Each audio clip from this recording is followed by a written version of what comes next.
Okay, good evening. We'll continue with our psychology class. So, in the last class, we had done our major steps as far as psychological research are concerned. That we had covered. Major steps, brief idea. Brief idea we had taken that how psychological research is a systematic process to get the empirical evidence regarding any particular subject. So, during that we saw there are various steps. The steps start with the problem statement, then there is hypothesis formulation, then after that research design is created.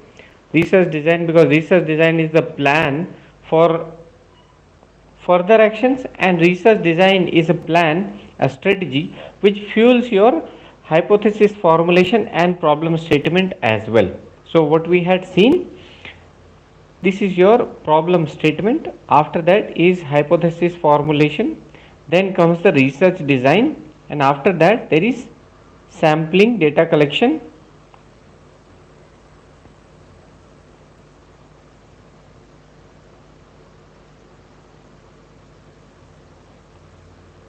and after this the stage comes where analysis is done, statistical analysis.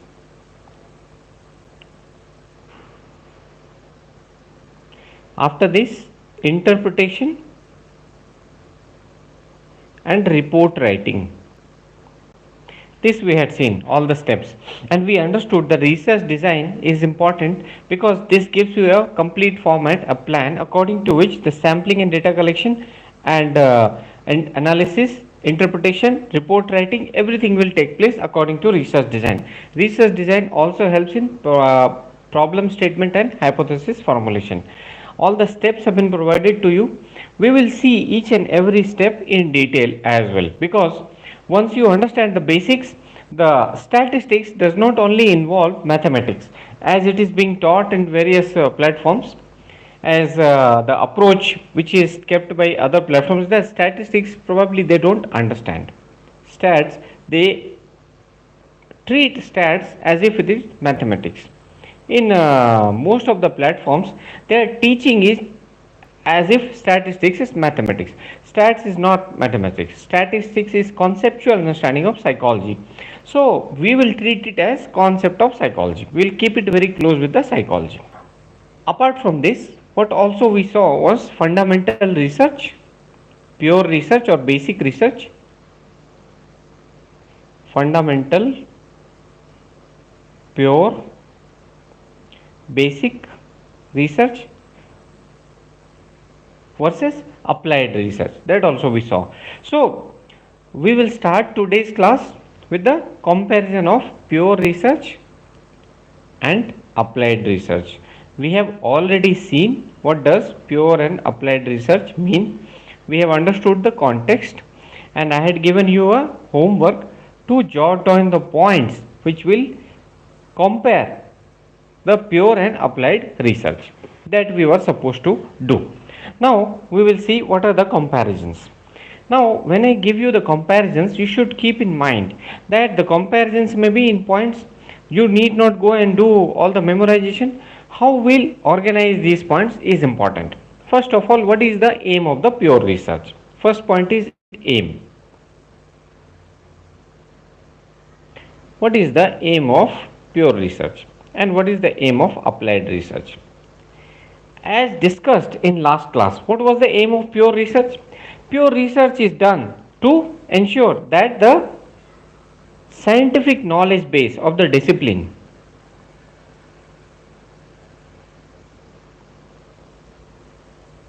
scientific know-how, scientific knowledge of the discipline. Here, what is our discipline? Psychology. Scientific knowledge of the discipline grows.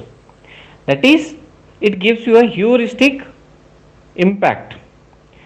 And this research is done just for the sake of doing the research. As the approach I say, I call it आज कुछ तूफानी करते हैं approach. There is no application. Nobody has asked them to do the research, but still they are doing the research. Just for the improvement, enrichment, and the scientific endeavor of the fundamental of the discipline. So what we saw here, scientific knowledge, expansion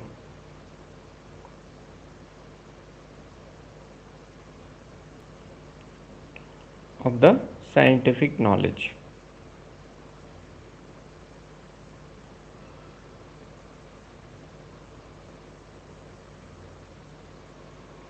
Expansion of the scientific knowledge of the discipline.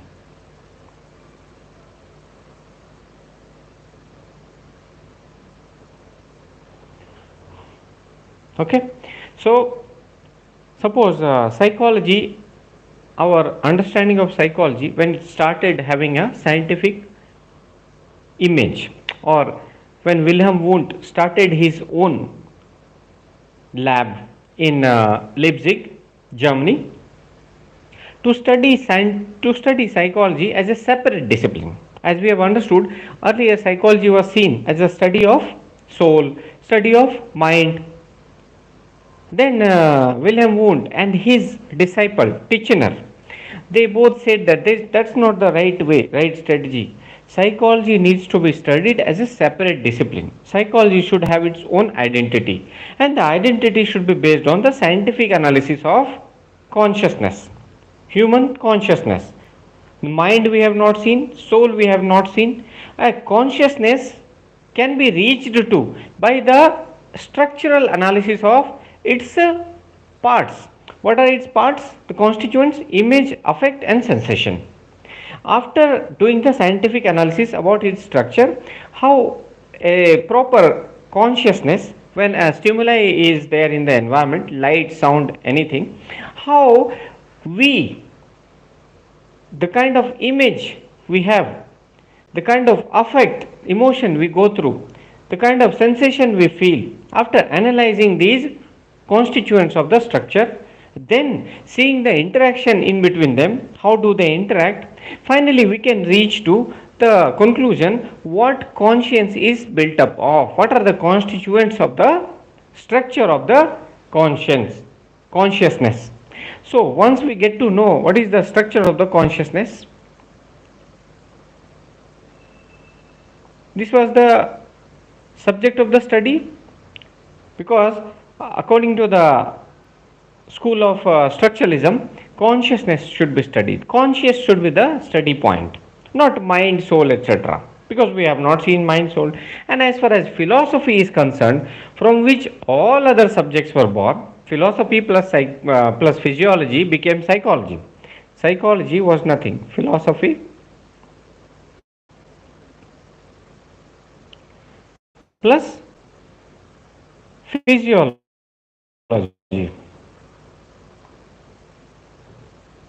Now you see, philosophy, out of philosophy, most of the discipline were born. Most of the discipline were born out of philosophy. So we should not say that psychology traces its history to philosophy. Every discipline, whether it is anthropology or anything, is a discipline which born out of your philosophy. So to say that psychology was studying philosophy earlier is wrong. The philosophers were there, as we have seen in our mind body interactionism. Mind body approach, interactionism,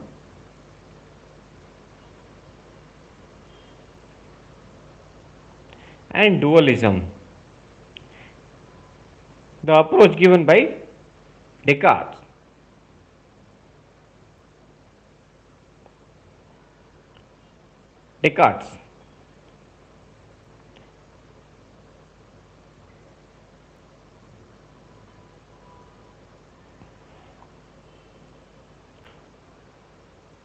There we understood that it was a philosophical approach. Whether the mind and body interact with each other or they are separate entities, the approach was based on reasoning. That is, it was not based on any scientific evidence, but only reasoning. What philosophers do? They do follow this approach of rational reasoning. They just follow this rational reasoning. That's it. They don't have any scientific evidence. That cannot be backed by any empirical scientific evidence or a systematic approach. And that is why we should not say that psychology was earlier studying philosophy. Psychology was born only during the era of structuralism, when we started studying conscious. Before that, we were studying soul. Nobody has seen the soul. Then we were studying mind. These are actually not the study of psychology at all. Psychology started studying conscious, what our conscious or consciousness is built up of, the structure of the conscious, the structure of the consciousness, according to the school of structuralism. So, structuralism gave birth to what? Psychology. Psychology was born because of structuralism, right? So, suppose structuralism is born not in the era 1879, but in 2023. Now, the scientific community of psychology wants to further this discipline. They want to expand the horizon of psychology, expand the horizon of psychology, that is, expand the scientific knowledge base of psychology. Expand the scientific knowledge base of psychology. How can that happen? What is the way out? By doing the fundamental, that is pure, that is basic research. They will do certain research, as the structuralism said, that we should focus on conscious. Some researchers said that no, there is no point studying the conscious because we have not achieved a scientific evidence.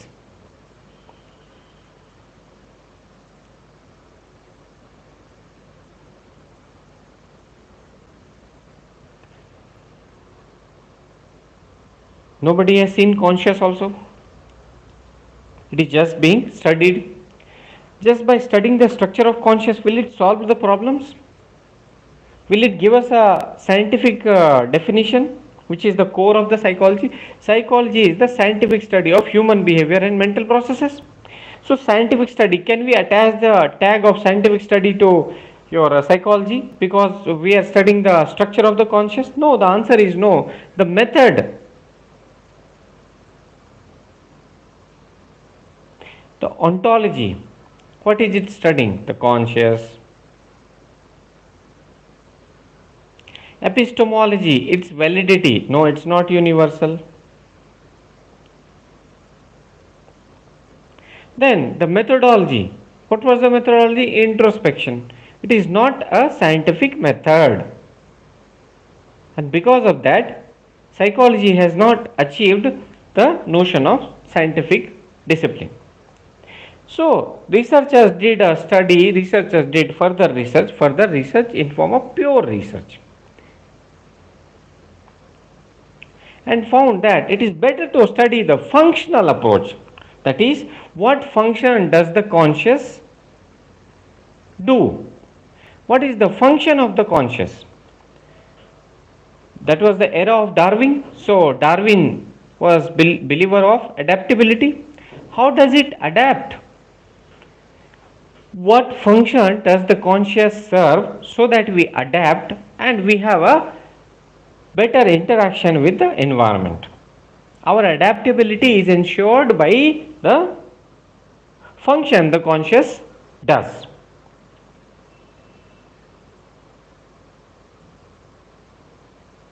This change from structuralism to functionalism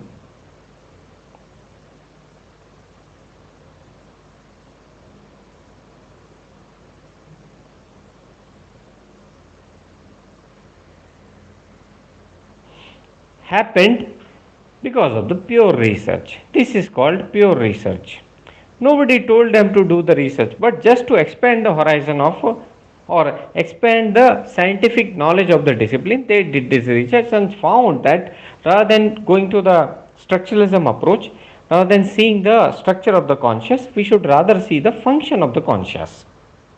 Later on, when behaviorism was born,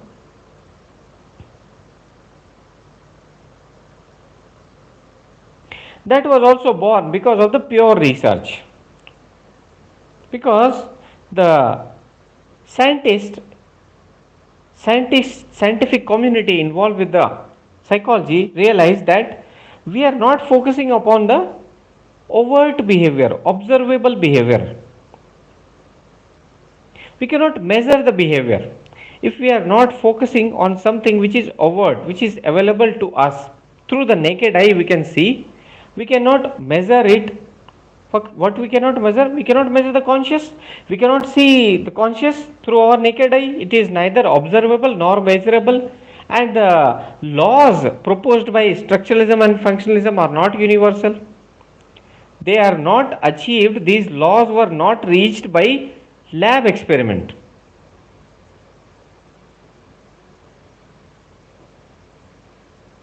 That is why came the another school of psychology that was called behaviorism.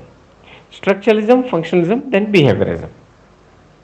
Now, this progress of psychology which is happening, it is only happening through the pure research. This is called pure research. Now, let's imagine another scenario where the World Cup is going on, Cricket World Cup is going on. If the physiotherapist realizes that Virat Kohli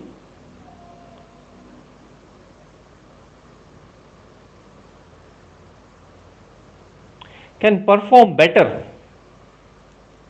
if he is told by his psychologist, sports psychologist, that focus on your stability.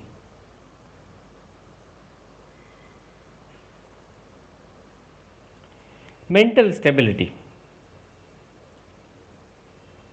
Why Virat Kohli is a genius as far as cricket is concerned?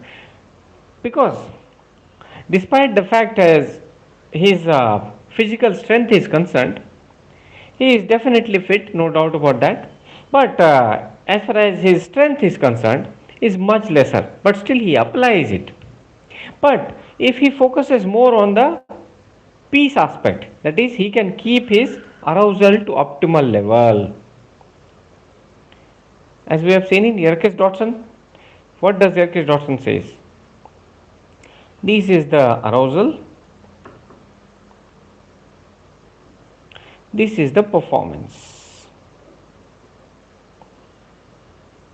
So, the performance is at peak when there is optimal arousal.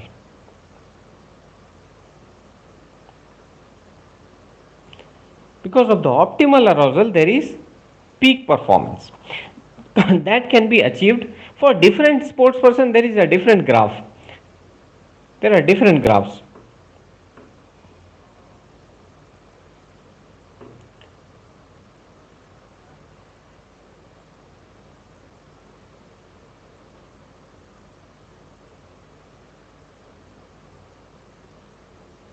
Suppose this is the graph for Virat Kohli.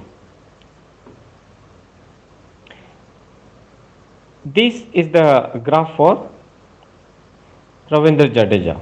This is Ravindra Jadeja. This is Virat Kohli, red one. Likewise, there can be another graph for MS Dhoni. This is MSD. This is your performance, and this is the arousal. For a different sports person, for a different level of arousal, there is a peak performance. So, the sports psychologist will suggest that Virat Kohli should achieve this arousal, because at this arousal he is showing the peak performance. right? And his peak performance is different from what MSD will achieve. So here the concern, what is the aim? The aim is to solve a problem of community. This is a problem of community, sports community.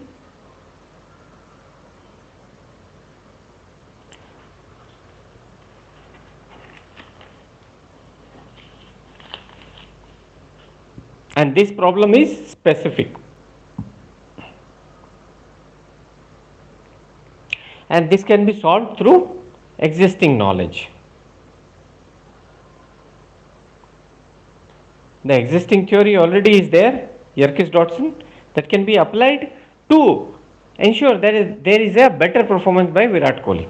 When these kind of research is done, this is called applied research. So this is the pure research or fundamental research or basic research. This is your applied research. Pure research is done to expand knowledge base.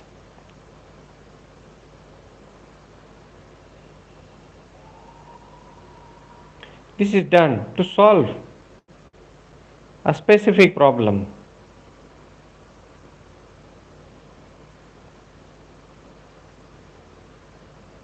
With the help of existing knowledge. The pure research is seeking to expand the horizon. That means they want to enrich the knowledge part itself. In the pure research, they want more knowledge. And then the applied research, they don't want more knowledge, they just want to solve the problem with the existing knowledge. Now, let us see the scenario of civil services examination. In civil services examination, what should be your approach? Your approach should be applied. That is, with the existing knowledge, what you have gathered till now. What happens? Most of the students, they don't clear in first attempt or second attempt. They think that their knowledge is very less. It is not true for each and everyone. There are some candidates for whom the knowledge is very less, but there are other candidates for whom the knowledge is fine, but they are not able to apply. If they work on the applied portion, they will clear the examination. But there are other candidates also supported by some of the teachers who keep telling them, do keep on researching, research after research, one book after second book, and they don't even tell, there is no need to tell them to read the book. Their notes itself is like 100 books, 2000 pages of notes. Whereas the need is there of 200 pages, they will give the 2000 pages. You know, the reality is that this is just an unethical approach, nothing else. It's an unethical approach. So, don't do the research for sake of expansion of the horizon. You understood what is called classical conditioning, what is operant conditioning, what is your learning theories of reinforcement. Now apply it. The more you apply, the more sharp you will become as far as conceptual aspect is concerned.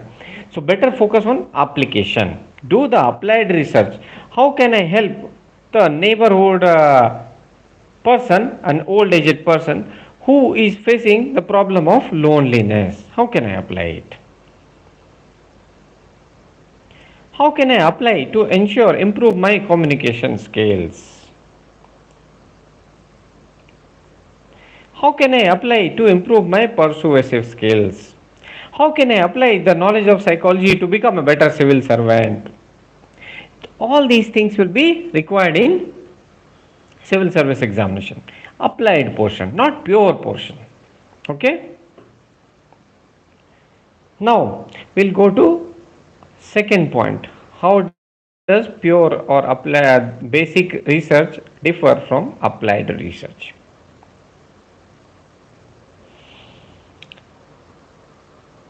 Second thing is that firstly we have seen the aim of pure research was what? Just to expand the horizon. Second thing we'll see is what does drive pure research? What does drive the basic research?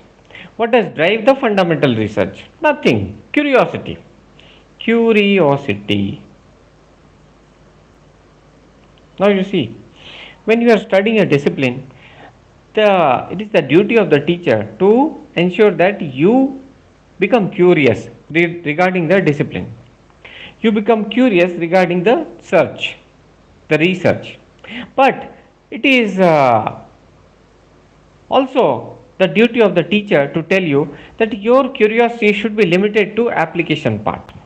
So what is happening? The curiosity is not created to ensure that you have a better conceptual understanding and you apply it more and more. The curiosity is created to ensure that the notes itself are read again and again. The test in the test questions are also asked in such a manner that they are from the notes only. But when you go to the examination, in the examination there is a new question. How will you apply? For application, it is important that you understood the concept, you have applied it many a times. So here see the curiosity. The curiosity of the scientific discipline. There are some people who say that okay, Newton's law of gravitation is given, but I am not satisfied. Let's do more on that. So they will find other laws. First law of force, second law of Newton, third law of Newton. They will keep on working on that. They will keep discovering the new laws which may or may not be applicable. And what is the curiosity regarding? Same Newton approach. This is the tree. The apple fell on the head of Newton. Now Newton thought, why did the apple fell? What is the reason behind it? What are the principles which govern this falling of the apple? The principles and fundamentals. The theories which govern this falling of the apple. So that curiosity is generated in pure research. But what is the second difference? What drives applied research? Nothing. They want to solve the problem. They are driven by the need to solve the problem at hand. What is the problem at hand? As I told you, in this case, the apple fell on Newton's head. Now Newton is thinking, why did the apple fell? The person who is driven by the applied approach will think that okay, the apples keep on falling here. Better save them. This is the tree. The apple fell here. So make a boundary around so that even if the apple falls, it does not hit anybody. They are saved, and later on we can pick it up and sell in the market. The applied person, the smart person, they are driven by the need to solve the problem. Solve the problem. That too, the problem at hand.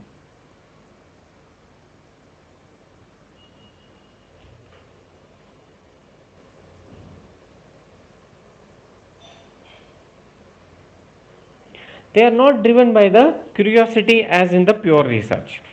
The curiosity there is in the pure research is to expand the horizon, is to understand the basic principles, is to see the processes which are leading to these kind of activities. But here in the applied portion, it is driven by the need to solve the problem. Simple. Now, the third difference is the nature.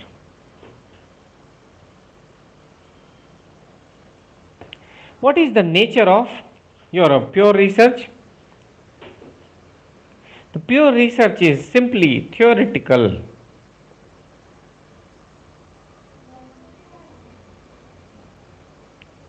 Abstract.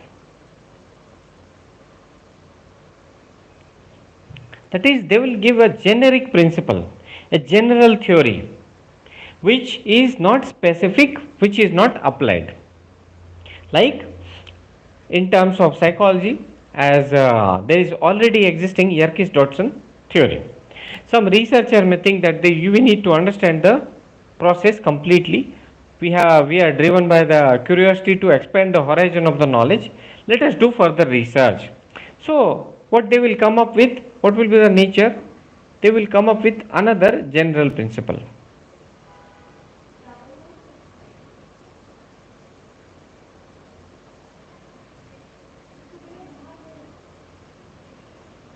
General principle.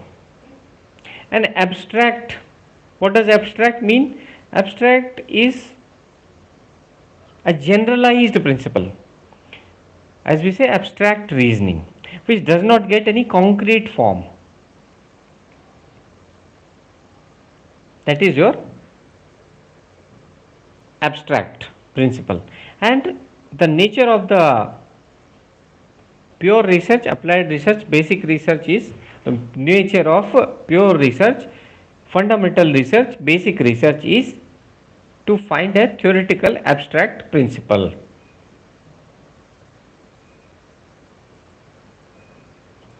Driven by the theory itself, just for the fun, but just for the sake of the curiosity, just for the sake of expanding the horizon of already existing knowledge base. They don't want to apply it, they just want to expand the horizon of the knowledge base. They do a generic research, abstract research, theoretical abstract principle that drives them. What is the nature of your applied research? The nature of applied research? Their nature is concrete and specific. As I told you, in case of Virat Kohli's performance, see how concrete it is. They are not looking at the performance of all the sports person. They are looking at the performance of the sports person only from the cricket. One, secondly, in cricket also Virat Kohli. They are so concrete and specific, and they want to solve the problem immediately at hand. The problem is there. Here, what is the nature of the pure research? They just will develop generic principle, abstract principles. Like in case of development of psychology, from structuralism, they move to functionalism. Even in functionalism, most of the principles and most of the theoretical understanding of functionalism, what did it say? They want to study the function of the conscious or consciousness.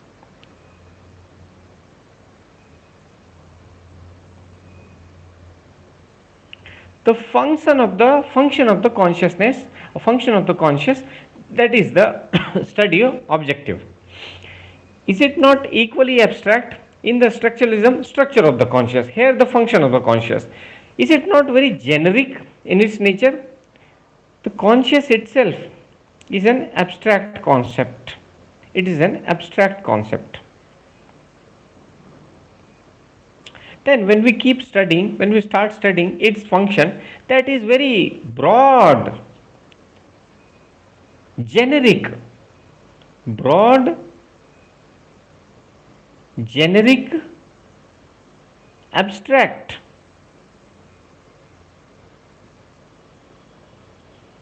Understanding of the psychology. Structure of the conscious, function of the conscious. Same thing, equally abstract. But that developed only through pure research, basic research, fundamental research. But applied research says no, let's solve the problem of Virat Kohli. Concrete and specific. We have seen the nature, we have seen what it is driven by, and we have seen the aim. Aim, three things we have seen: pure, applied,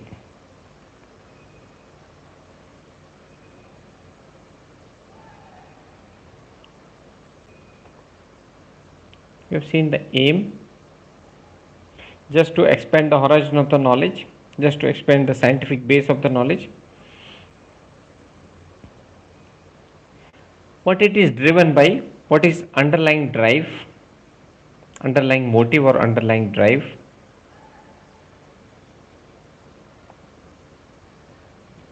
So we have seen the underlying drive here is nothing but curiosity, nothing else, curiosity. Here the nature of the research is general, abstract. Here the aim is, what is the aim of applied research? To solve the problem. The underlying motive again is to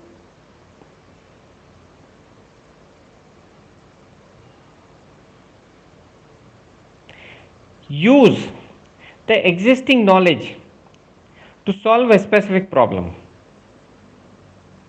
use existing knowledge.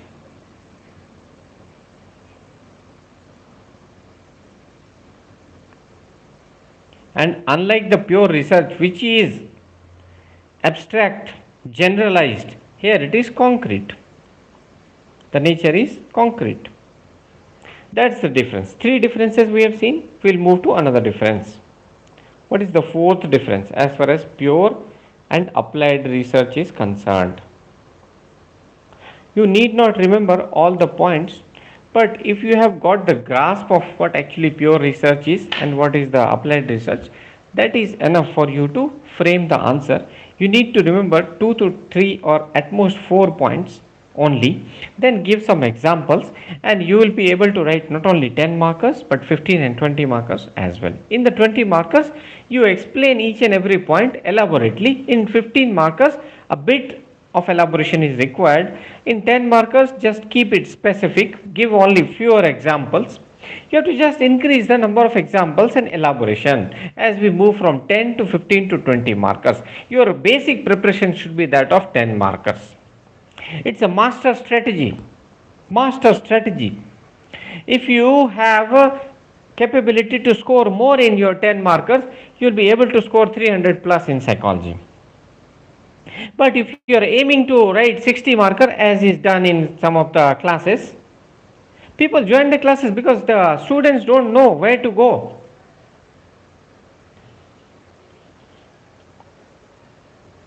Now we'll see the fourth. What is the design? Fourth difference, design. What is the design of pure research? Mostly experimental design, mostly.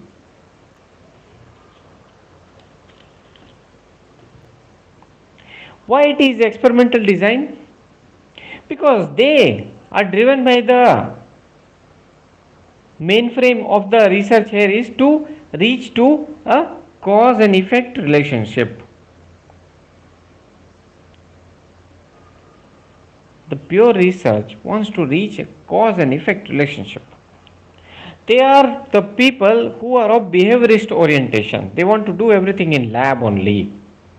And they want a cause and effect relationship, IVDV, independent variable, dependent variable, cause and effect, objective relationship they want. IVDV, cause and effect relationship in an objective manner, scientific manner, so that the principles can be universalized, universally utilized. This is their main aim. So their main frame is experimental design. Wherever it is not possible to conduct experimental design or experimental research due to some economic reason or ethical reasons, they follow non-experimental design or quasi or quasi experimental design. In the quasi experimental design, randomization is not possible because the event has already occurred. So we get a pre-designed, pre-developed, preconceived group. We cannot divide it into experimental group and control group. Likewise, in non-experimental design, the event has already occurred. It is happening in a natural setting. We cannot have any IV. There is no IV. We cannot manipulate it. We cannot have any external variable which can control. These things happen in pure research. But in applied research, most of the applied research are of your descriptive nature. The researcher is not looking at any cause and effect relationship. Researcher is looking at the description of the event. Because they have to solve the problem at hand. They are not bothered about cause and effect. What caused what? We are not bothered. We just want to solve the problem. Descriptive in nature. Descriptive case study. Or we can say action research. Action research is nothing. A research which is done to act upon a problem, specific concrete problem, to solve a specific concrete problem, that is called your action research. As simple as that. You saw the approach, the difference in approach. The pure research wants to reach the cause and effect relationship, but the applied research says that no, we are not bothered about any cause and effect relationship. Now you see the scales used, the approach again, pure, applied. The fifth difference. Here the approach is quantitative. What, when, where. WWW. What, when, where. They are concerned about this. They are qualitative.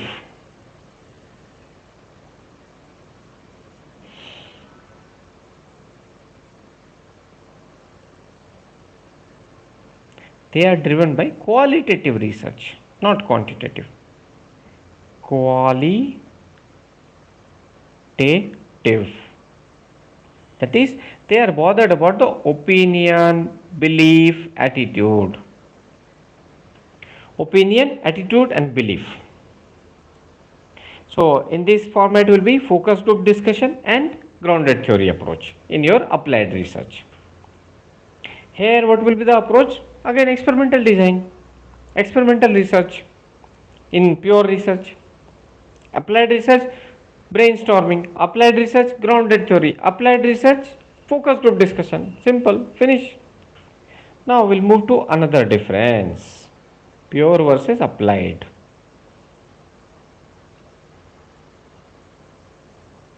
What is the difference?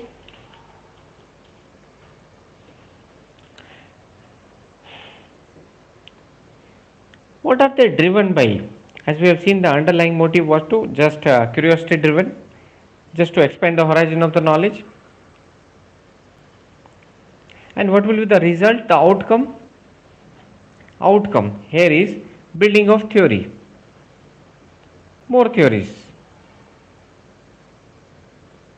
When ethics integrity paper, ethics integrity and aptitude, most people call it ethics paper. I don't know why. Only ethics is not checked. What is being checked there is ethics, integrity, aptitude, everything is being checked.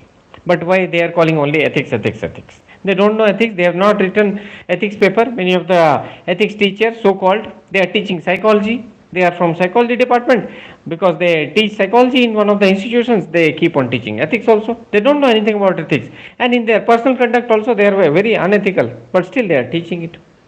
Now you see the approach. When the ethics integrity paper was introduced, GS paper 4, initially people focused only on the fundamental aspects. Then the thickness of books, thickness of the material kept on growing. They were building theories, theory after theory.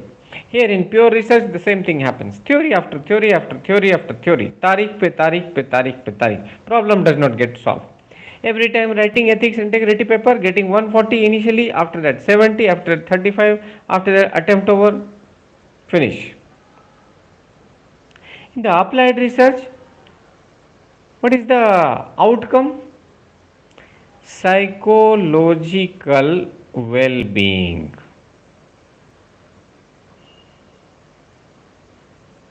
Psychological well-being of the human being. That is the recent trend. That is the trend. That is the main core of psychology in the modern arena. In the previous arena, the idea was to build more and more of theories, giving more and more of notes. But now the idea is to apply. You will be a smart civil servant if you follow the applied approach. This is the difference. These are the differences between pure research and applied research. This question regarding the difference between pure and applied research has been asked many a times by UPSC. You might have seen it.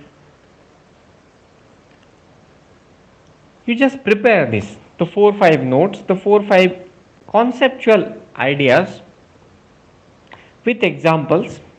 Prepare it, go through it again and again, again and again. And in the examination, just write it with in a very organized manner, in a good handwriting, with some flowcharts and diagrams if required. You will get marks. But if you keep reading unnecessary stuff, unnecessary details. And if the main essence of the subject is lost in the noise created by the coaching institutions, it will be very difficult for you to clear the examination. With this only, we will move to our another topic of today. So, we have seen that there are various steps of psychological research. Out of them, the first step is your problem statement.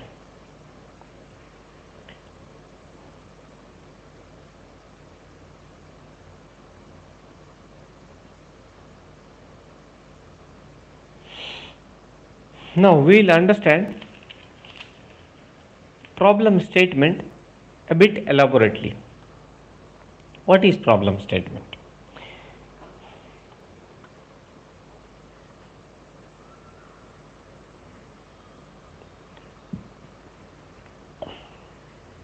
And why problem statement is used? See, it is very important for the research team to remain focused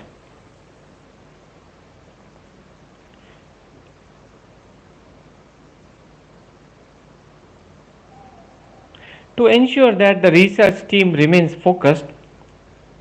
There is a need of clear and precise definition of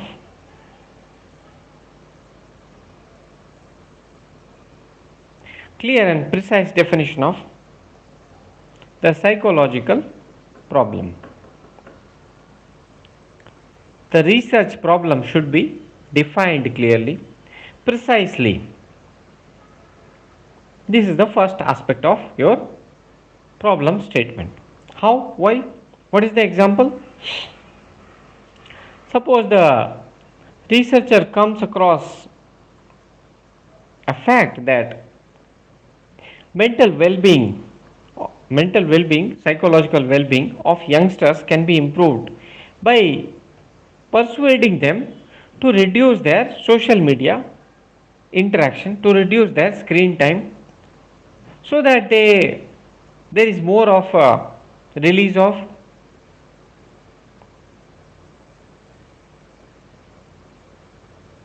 hormones which are called happy hormones. There is less release of cortisol, the stress hormone, more release of your serotonin, which releases serotonin, which will make you happy, oxytocin, which will make you bind with the human beings, happy emotions we call, serotonin, we need more of serotonin. And when we go to sleep, we need more of melatonin. We need more of serotonin, melatonin, and oxytocin. Oxytocin will make you bind with another human being. These are the things which we are required to have. And what we are getting every now and then, cortisol,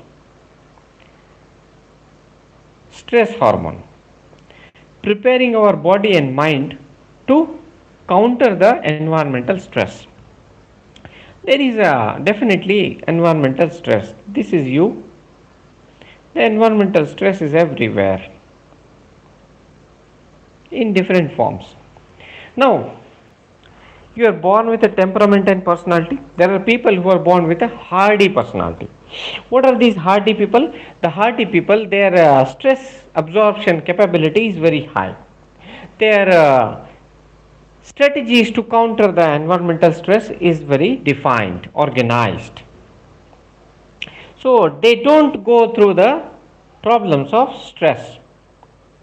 Then there is a strategy like cutting down to negative people, cutting down to negative sources.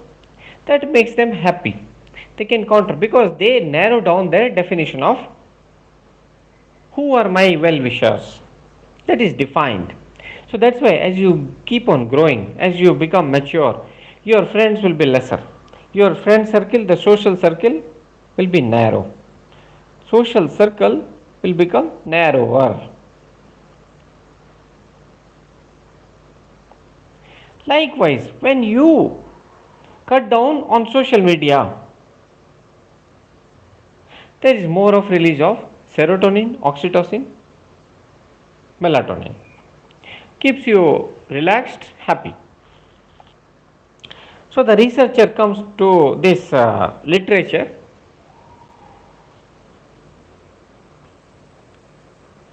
and defines his research problem precisely that social media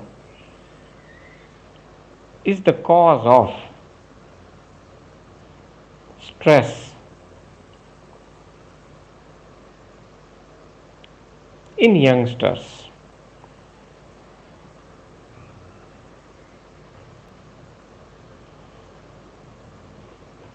Right? This is a clear definition, precise definition. So the researcher, the research team will be focused. They'll be focused to a problem. This is the problem at hand. And what will be the steps now? Steps in formulation of the problem statement. First is, as we have already talked about, the definition, clear and precise, clearly, precisely defining what is our problem at hand. Second is the background information, background info, theories and literature.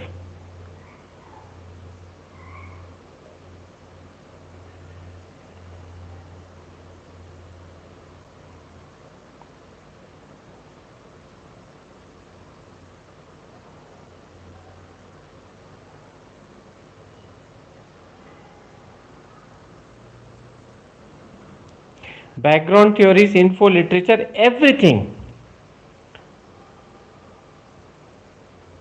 in a more elaborate, expansive manner. The researcher will go through the existing theories, that is, what does the literature, existing literature say, what does the particular book say, what does the particular theories say regarding the psychological well-being and social media interaction as far as youngsters are concerned. That will be defined, that will be seen. The researcher will have understanding of what is existing theory.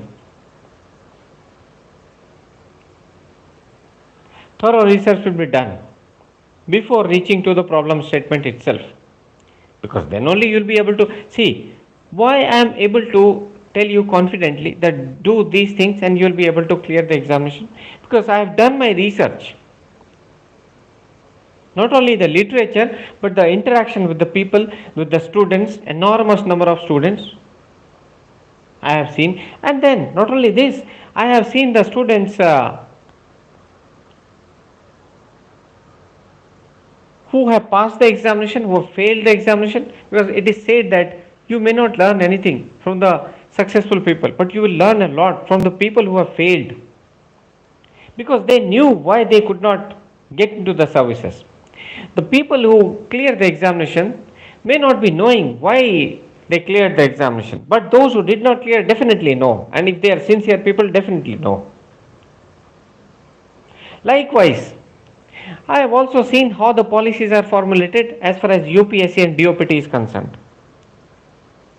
Very closely seen how it does work. So my research is very well done. The literature, theories, information, everything collected well. Now the problem statement will also say what are our objectives. What objectives we are going to achieve. If we do this research through the problem statement, what objective we'll achieve? We'll be able to define whether social media is leading to more of unhappiness, more of psychological problems in youngsters or not, among the youngsters or not.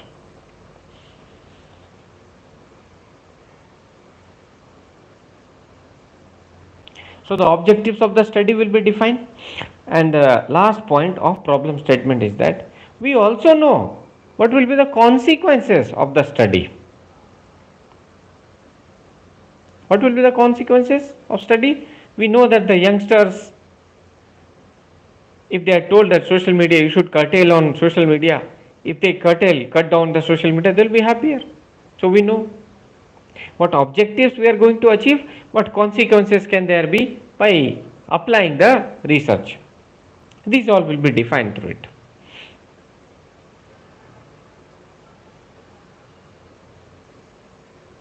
Now,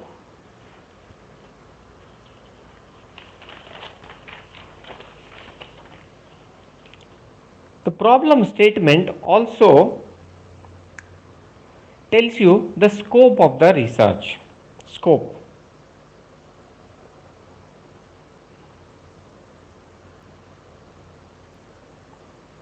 That is the scope of the research, the age, gender,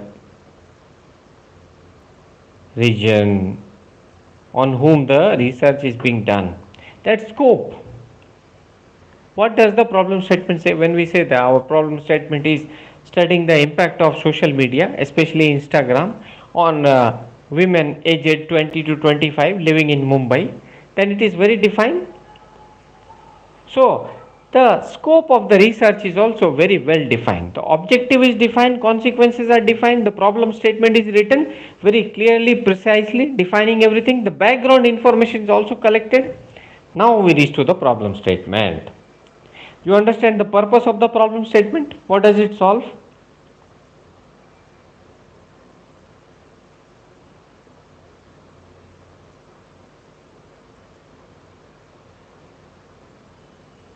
Now we go to the second step.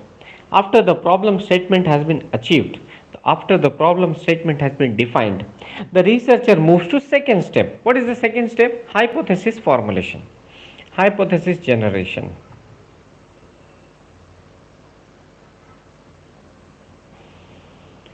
And what is the hypothesis formulation step? In the hypothesis formulation step, a specific, tentative but testable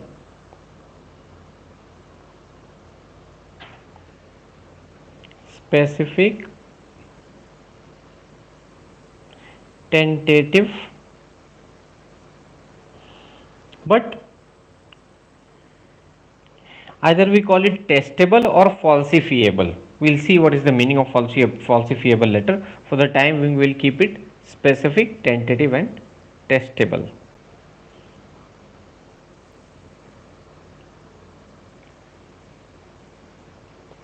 Specific, tentative and testable what? Assumption. Specific,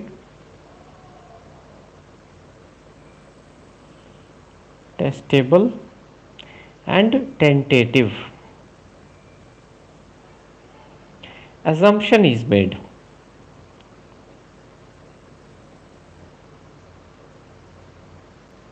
Is reached.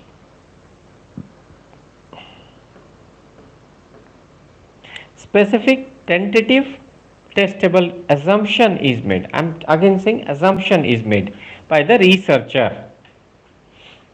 And why it is done? In order to evaluate it is done in order to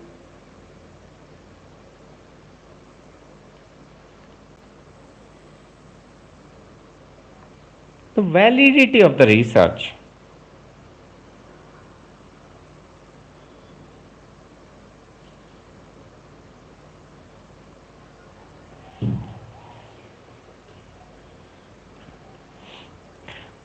For example, once the problem statement has been created, the hypothesis will be done.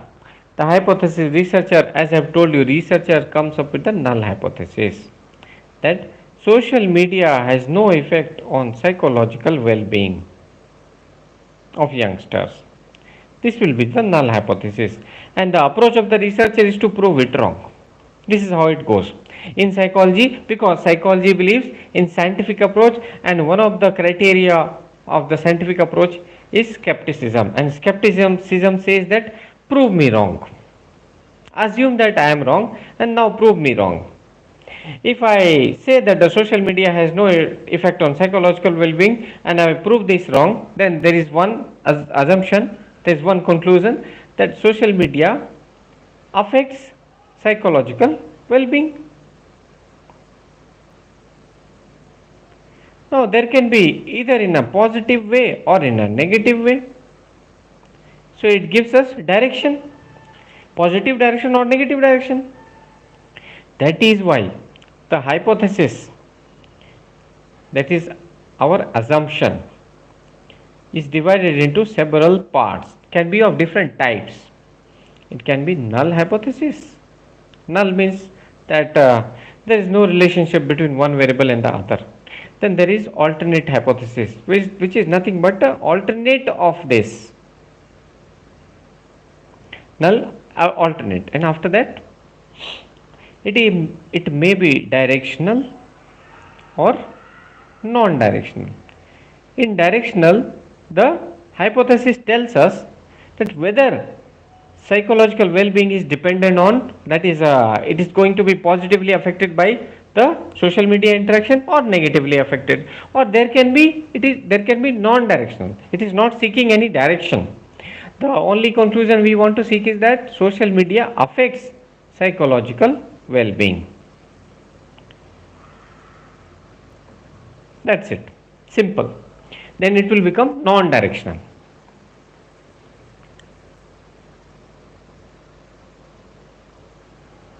Now the question is how the hypothesis is formulated. How is the hypothesis formulated?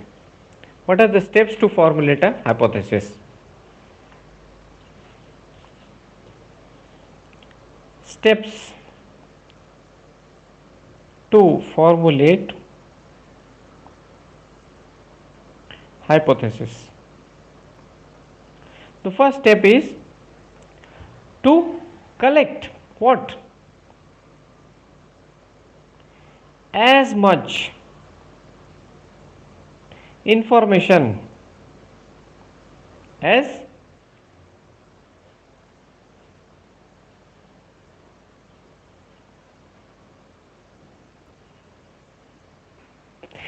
much information as possible, as much data and evidence, data, examples and evidence,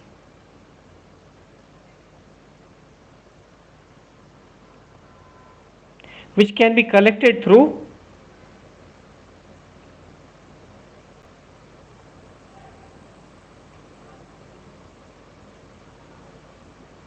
literature survey, all the literature which is available around the problem, as we were saying, social media and psychological well-being.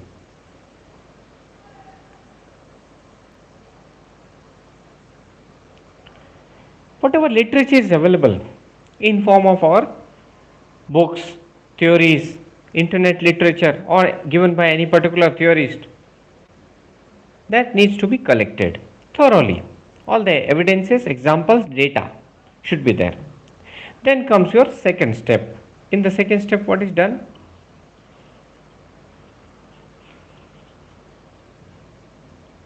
Whatever theory is existing, the researcher tries to understand the causes and explanations available.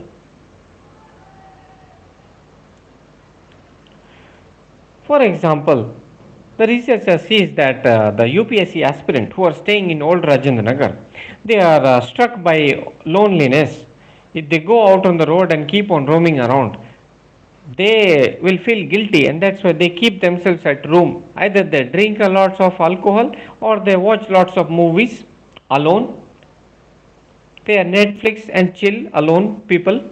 So their interaction with the screen, their interaction with the social media is very high, and that has caused a sort of mental disorder in them.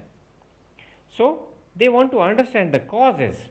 In those causes will come their socio-economic profile, their social interaction, their aims, aspirations, everything will be there. Then they will try to understand the explanations behind these causes. This is the second step. In the third step,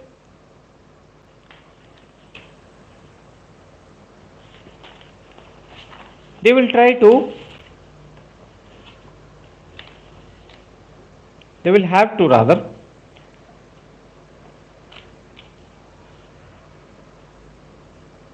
state the hypothesis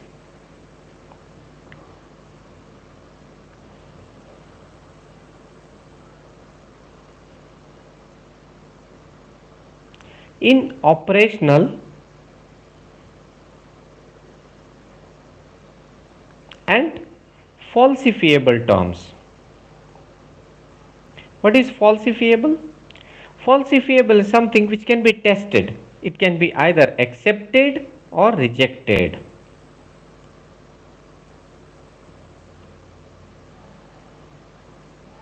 Either it can be accepted or rejected.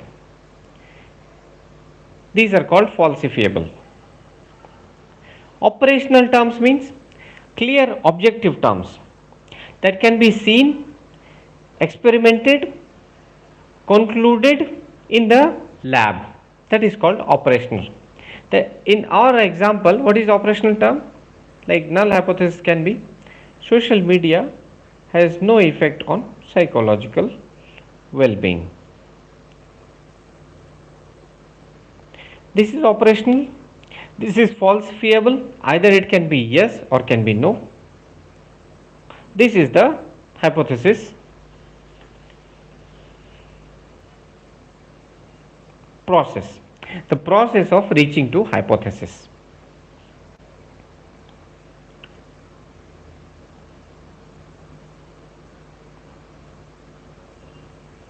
First step was collecting data.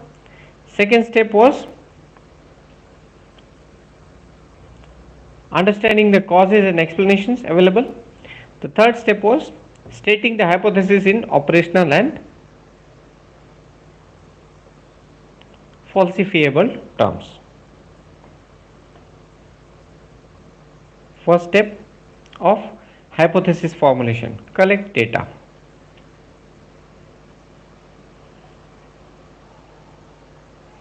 Second step is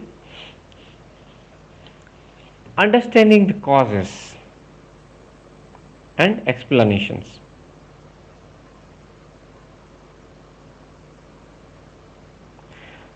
Third step, stating the hypothesis. After understanding the causes and explanation, stating the hypothesis in operational and falsifiable terms.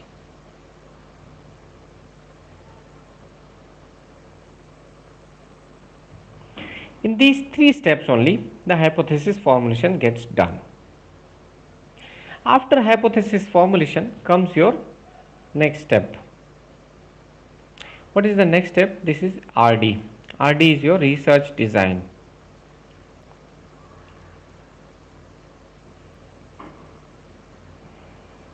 This we'll see in elaborate way in our next class, that will be tomorrow.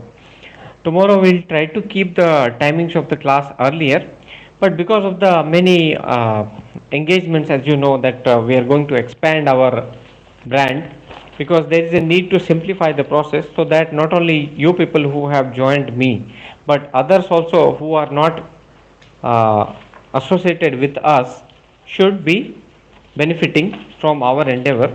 We are trying to expand it to other subjects, like general studies. Will be bringing the dynamic part of the general studies course for prelims, GS paper 1, and static plus dynamic including CSAT, GS paper 1, CSAT, static dynamic both. The courses will start from 5th of the December, and the static dynamic both will start from your 19th of the December. We'll try to finish both these courses in a comprehensive manner, along with the 8 tests in the dynamic portion and around 15 tests in the static portion. There will be all India test, mock test, where your ranking will be provided. We will be following the two approaches, as I keep telling, Seedhi baat, no bakwas. We are not going to create more problems in your life, more noise in your life. which is already quite high. You are in such age where you should be enjoying the happiness of life, but in place of that, you are already burdened. Then to accentuate, to make this burden manifold, there are teachers and institutions around who, despite taking a very high amount from you, are trying to confuse you further. So we'll try to simplify the process, give you a strategy so that your burdens are less. That is Siddhi Baat No Bakwas approach. Rather than giving you 8 volumes of notebook class notes, we'll give you 2 volumes. And in these 2 volumes, you'll be able to get more knowledge than those who are going to read the 8 volumes, clear the exam earlier. Then Pariksha Meri, Tarika Mera. What's happening here? It is your exam. So every individual has a proper way, a strategy of understanding the content of the exam. They have a proper way of reading, as we have also seen, convergent, divergent.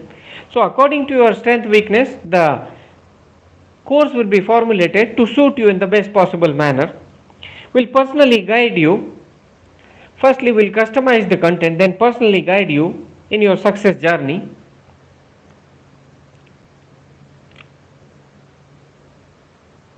Simplifying, strategizing, and making you succeed.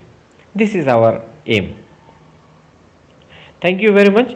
We'll see you tomorrow with our remaining portion of the chapter research methods, where we'll see firstly the research design elaborately, then we'll see the sampling and data collection, then the statistical process. Under that we'll see the t-test, ANOVA, and regression, correlation, factor analysis, all will be seen.